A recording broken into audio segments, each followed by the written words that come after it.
Hello and good evening friends. What to do after GATE 2017 में आपका स्वागत है। आज मैं एक नई चीज़ लेके आया हूँ। आई होप सभी के सभी वेट करते रहे होंगे कि आखिर गेट के बाद क्या क्या ऐसा किया जाए कि हमारा जो टाइम है वो प्रॉपरली यूटिलाइज हो, साथ ही साथ हम जो अपकमिंग जो PSUs के पेपर हैं, जो भी इंटरव्यूज़ हैं, उन सब की एक कलेक्टिव तैयारी किस तरह से करें कि गेट के बाद भी हमारा वो रिदम ना छूटे। And basically friends, honestly telling you, this word rhythm is very important.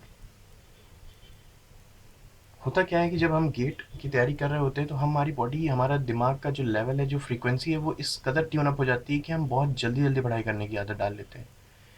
And which is actually very good, क्योंकि अगर आपको ट्यून अप है, आपकी बॉडी, आपका दिमाग इस तरह से ट्यून अप है कि वो एक अच्छी स्पीड पे राउंड अप पूरी पढ़ाई कर सके, तो बहुत अच्छी बात है।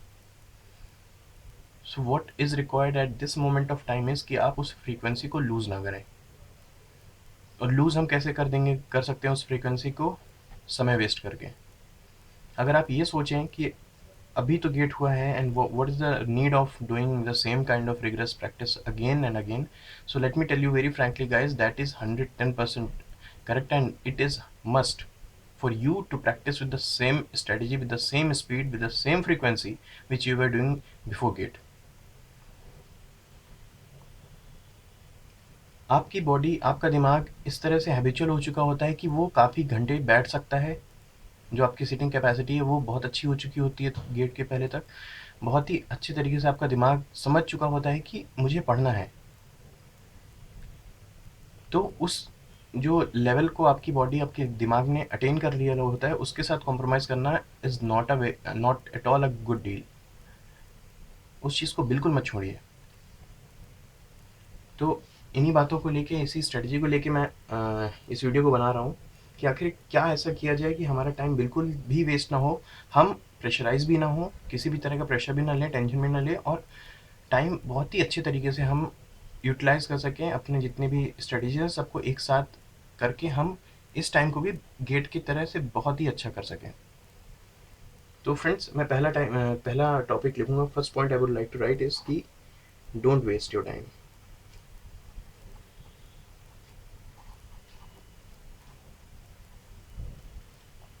This is very important guys, क्योंकि अगर हम ये सोचते बैठेंगे कि अभी तो गेट हुआ है, क्या फ़र्क पड़ता है, तो that is not good. Honestly speaking, that is not at all good. आप, क्योंकि सिंपल सी बात है, गेट ओवर हुआ है। It was not your destination actually. Your destination was to get recruited, your destination was to get the knowledge of maximum things, जो कि I hope अभी तक पूरा नहीं हुआ है। The journey is still there. तो समय बिल्कुल भी व्यर्थ ना गंवाएं, समय की कीमत को पहचानें और लगे रहिए। सेकेंड पॉइंट इंपॉर्टेंट है काफ़ी कि आपने जो भी प्रैक्टिस मटेरियल, जो भी चीज़ें गैदर की हैं, it's time to go for a quick revision again, from the tip to the toe. So go for a quick revision.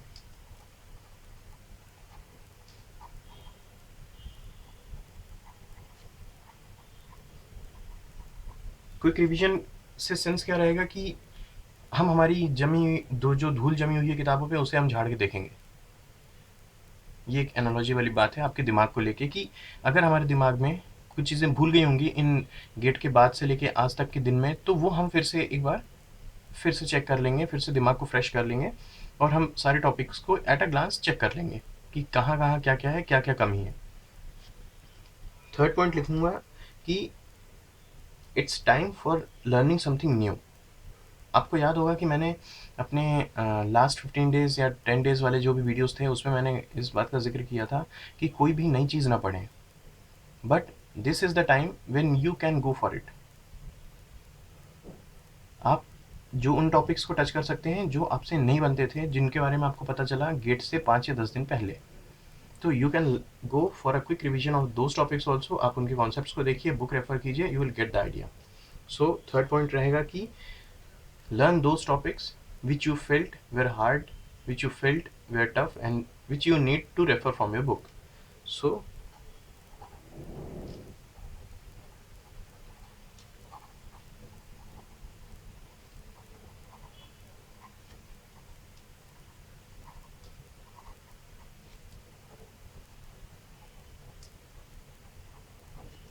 ये बहुत इंपॉर्टेंट है फ्रेंड्स, क्योंकि जब आप कर रहे थे तैयारी तब तो आपके पास वक्त नहीं था इस तरह का कि आप किसी नए कॉन्सेप्ट को या फिर किसी भी नई चीज़ को लर्न कर सकें। लेकिन पीएसयू पेपर्स या फिर कोई भी इंटरव्यू होने से पहले और गेट होने के बाद का जो टाइम होता है वो बहुत ही अच्छा रहता है। आप अपने जो ब्लैंक्स हैं दिमाग में कॉन्सेप्ट्स को लेके उन्हें बहुत ही अच्छे से फिल कर सकते हैं। So this is the time when you can go for a thorough study, thorough quick revision of those things which you haven't learned yet. सो आप उन टॉपिक्स को लाइन अप कीजिए, लिस्ट बनाइए कि ये टॉपिक्स मुझे लास्ट मोमेंट में पता चले। एंड आई थिंक सोचिए खुद से कि अगर आपको उस टॉपिक पे कॉन्फिडेंस नहीं है तो लेट्स गो फॉर इट। एक दिन दीजिए, 2 दिन दीजिए, उस कॉन्सेप्ट को समझिए, उसको प्रैक्टिस कीजिए, gate the knowledge of that thing and move ahead. उसके बाद बात आती है फ्रेंड्स कि जब हम पढ़ने बैठें तो उन टॉपिक्स को फर्स्ट प्रेफरेंस दें जिन्हें हम पहली बार पढ़ रहे हैं, और उन टॉपिक्स को प्रेफरेंस दें जो हम अपनी गेट प्रिपरेशन में शुरू में पढ़े थे। फॉर एग्जांपल बहुत ही रफ एक चलता है कि हम स्ट्रेंथ ऑफ मटेरियल को, अगर मैकेनिकल्स की बात किया जाए तो स्ट्रेंथ ऑफ मटेरियल हम हमारे प्रिपरेशन में सबसे पहले स्टार्ट करते हैं, and the reason is vast syllabus. तो वो चीज़ इतनी पहले पढ़ी हुई थी तो आई होप उसकी यादें धुंधली हो चुकी होंगी। तो आप उन्हें फिर से रिकॉल कीजिए, फिर से कॉपीज़ को, अपनी कॉपी नोट्स को सबको रेफ़र कीजिए, फिर से एक बार उनके ऊपर रोशनी डालिए, तैयार कीजिए, आगे बढ़िए।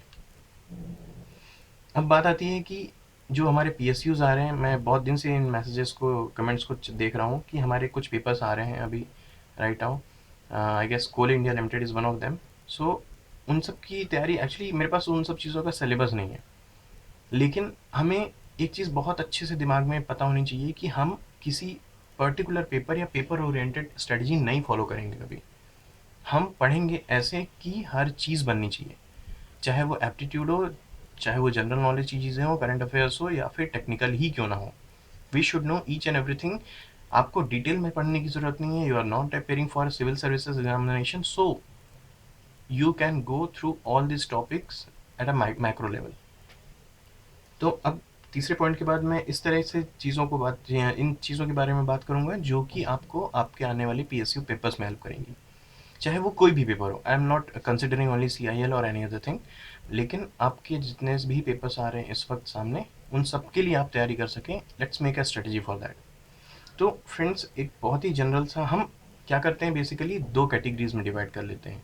वन कैटेगरी जो फर्स्ट होगी वो होगी प्योरली टेक्निकल पेपर्स की।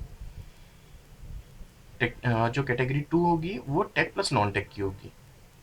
नॉन टेक में आपको बहुत अच्छा आइडिया होगा कि एफटी, करंट अफेयर्स और थोड़ा एलिमेंट्री जनरल नॉलेज पूछा जाता है जनरली। तो जल्दी से बात कर लेते हैं इस चीज़ की कि आखिर अगर हम टेक्निकल पोर्शन उठाते हैं या फिर नॉन टेक पोर्शन उठाते हैं तो उसके लिए किस तरह से तैयारी की जाए। तो जब आप टेक्निकल उठाएंगे तो बी वेरी श्योर कि आपको हर उस चीज़ को उस लेवल तक टच करना है जिस लेवल तक पूछा जाता है, क्योंकि यही पेपर्स आपके थ्योरी पेपर्स नहीं होते हैं, कि कॉलेज के पेपर्स नहीं होते हैं कि आपको इस तरह से अपेयर होना है उनमें कि you should know the derivations and all, nothing, not at all required. So बहुत ही स्मार्ट वे में, बहुत ही स्मार्ट तरीके से टाइम मैनेज करके आपको इन सब चीज़ों को तैयार करना है। First important thing.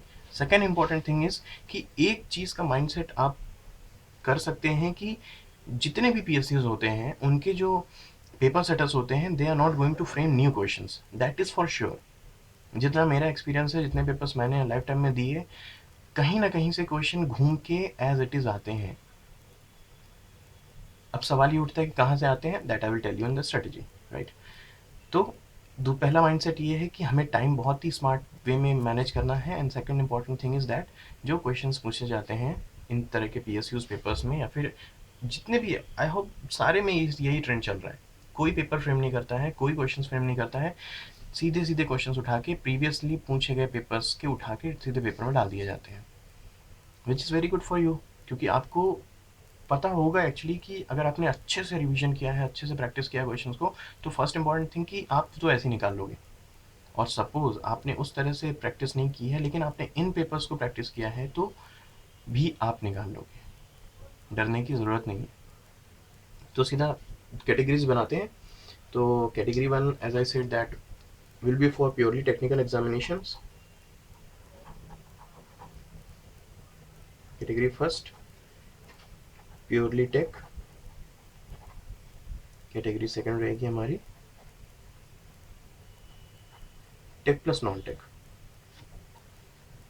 एक्चुअली जो नॉन टेक पोर्शन रहता है वो इतना हाई फाई नहीं रहता है कि आपको उसको लेके बहुत ज़्यादा पैनिक होना चाहिए, बहुत ज़्यादा डिस्टर्ब हो जाना चाहिए कि आखिर इतना ये वो नहीं। It's I earlier said also this thing that it's not a civil services examination, so you need not to worry about the questions asked by them, they are of macro level only, simple questions from current going topics, simple general knowledge like rivers and all, बस सिर्फ इतना, इसके अलावा कुछ नहीं। तो कुछ चीज़ें बहुत ही क्रिस्टल क्लियर हैं एक्सपीरियंसेस के बेसिस पे भी, और साथ में आप खुद भी देंगे तो आपको पता चलेगा। तो गेट ऑब्जेक्टिव क्वेश्चन पेपर्स तो मैं इस वजह से लिख रहा हूँ क्योंकि मैं ये मान के चल रहा हूँ कि पहली बार ही कोई इंसान देख रहा होगा, या फिर उस इंसान ने जिसने गेट के प्रीवियस ईयर के क्वेश्चन सॉल्व नहीं किए हैं उसे सॉल्व करना है। जिन्होंने कर रखा है वेरी गुड, आप सेकेंड लेवल पे जाइए। Second level will be of ESE objective questions.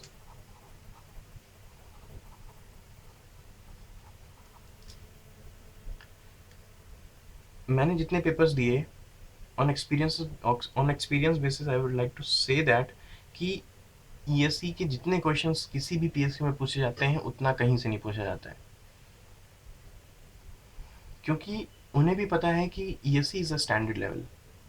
इसके क्वेश्चन के आंसर कोई बंदा दे रहा है तो that means he has some potential. तो वो एज इट इज़ ईएस के क्वेश्चन पेपर से जो ऑब्जेक्टिव उन्होंने पूछे होते हैं प्रीवियस ईयर्स में 5 साल 10 साल तक के। हाँ, एक इंपॉर्टेंट चीज़ और है कि 5 to 10 ईयर्स के आप जाइए इनमें, आप लेटेस्ट से उठाना शुरू कीजिए, और प्रीवियसली 10 to 12 ईयर्स तक के आप अगर लगा लेते हैं तो मोर देन सफिशेंट है। और अगर आप उससे ज़्यादा लगा सकते हैं तो you can go up to 20 years also, that is upon your potential and your speed and your capabilities. अब अगर इसके बाद भी आपको लगता है कि you need some more practice, then आप सिविल सर्विसेज के पेपर लगाइए। Objective important thing is objective.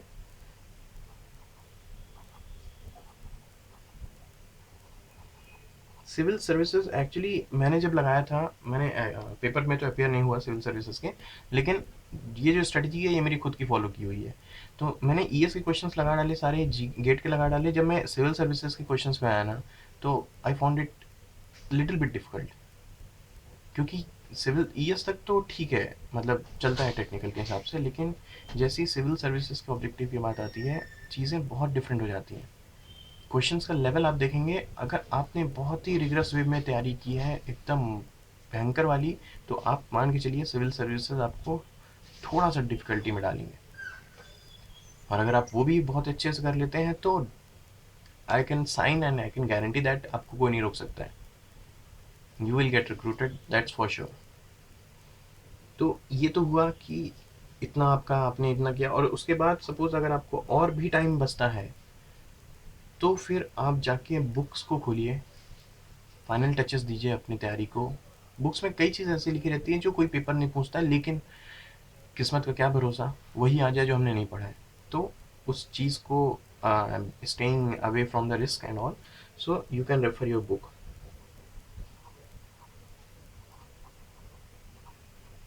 अब सवाल ये उठता है कि पूरी बुक कैसे पढ़ें, तो बुक में भी आपको कौन से इंपॉर्टेंट चीज़ों को टच करना है वो मैं आपको बताता हूँ।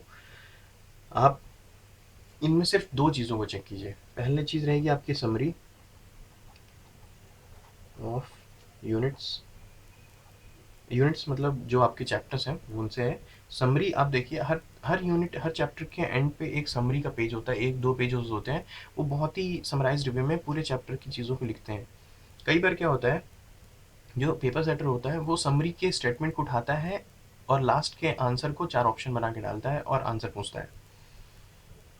और जनरली ये बहुत ही कम फॉलो करते हैं लोग, तो जो बहुत ही स्मार्ट पेपर सेटर होगा वो ये कर सकता है।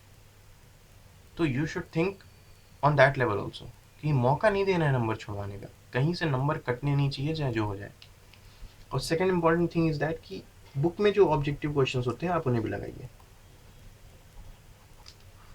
फ्रेंड्स, ये मैं उस दिन के लिए कह रहा हूँ जब आपकी फर्स्ट लेवल क्लियर होगा, सेकंड लेवल क्लियर होगा, थर्ड लेवल क्लियर होगा, फोर्थ लेवल पे आप जाके ये करेंगे। और इतना कर देने के बाद आपको किसी चीज़ की ज़रूरत नहीं है, trust me.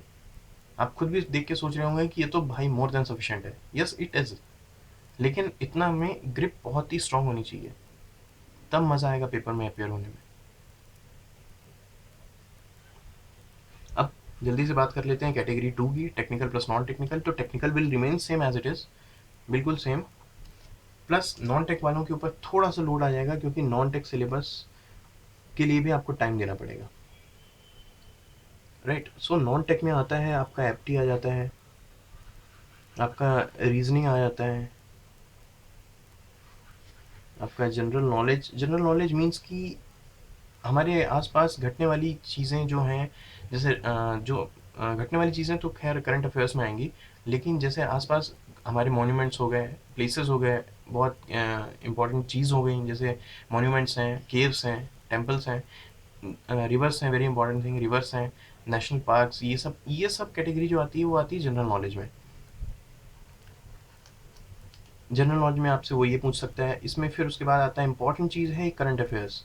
This is very important. आप किसी भी पेपर में जाइए, अगर आपने करंट अफेयर की तैयारी नहीं की है तो मान के चलिए जीके आपका गेम लगा सकता है।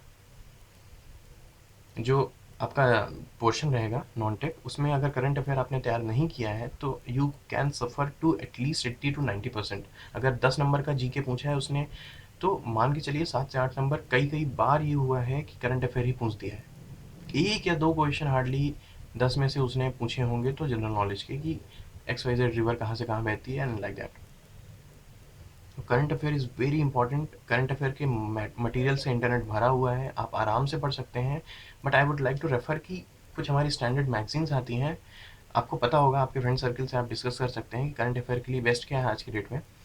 And for obvious reasons I'm not taking the exact name of those things, so it's very simple to discuss with your friends, आपको पता चल सकता है। तो ये तो बात हुई कि नॉन टेक में एप्टी, reasoning, general knowledge, current affairs, इतना आपको करना ही करना है। एंड हमारा जो मेन स्ट्रीम है वो है इंजीनियरिंग, तो ये जो भी सिलेबस है नॉन टेक का वो बहुत ही मैक्रो लेवल पे रहता है। आपसे एप्टी कोई आईएएम लेवल का, कैट लेवल का नहीं पूछा जाएगा। रीजनिंग आपसे कोई बैंक पीओ के लेवल का नहीं पूछे जाने वाला है। जनरल नॉलेज भी आप सिविल सर्विसेज के हिसाब से मत तैयार कीजिए, कोई नहीं पूछता। Current affair is very basic, वो तो आपको करना ही पड़ेगा। उसके बाद एक इम्पॉर्टेंट चीज़ और आ जाती है इंग्लिश। तो इंग्लिश के लिए अभी टाइम है, तो आप इसके लिए भी स्टडी मटेरियल अवेलेबल है हर जगह, इंटरनेट पे भी लेके, हार्ड कॉपीज़ में भी। लेकिन बेस्ट वे मैं जो रेफ़र करता हूँ वो है न्यूज़पेपर्स, क्योंकि इनमें आपको वर्ड से मिलता है, एक स्टेटमेंट्स भी मिलते हैं, और साथ ही साथ करंट अफेयर की भी तैयारी होती है। तो ये दोनों चीज़ आपस में बहुत अच्छे से लिंक्ड होती हैं। अगर आप न्यूज़पेपर्स को कंसल्ट कर रहे हैं फ्रेंड्स, तो करंट अफेयर के लिए आपको ज़्यादा मशक्क़त करने की कोई ज़रूरत नहीं पड़ेगी। देन द अदर थिंग कि इंग्लिश नॉन टेक में एप्टी, reasoning, general knowledge, current affair, English के साथ साथ एक और चीज़ पूछता है, बहुत ही रेयर केसेस में पूछता है, स्टॉक्स के क्वेश्चन।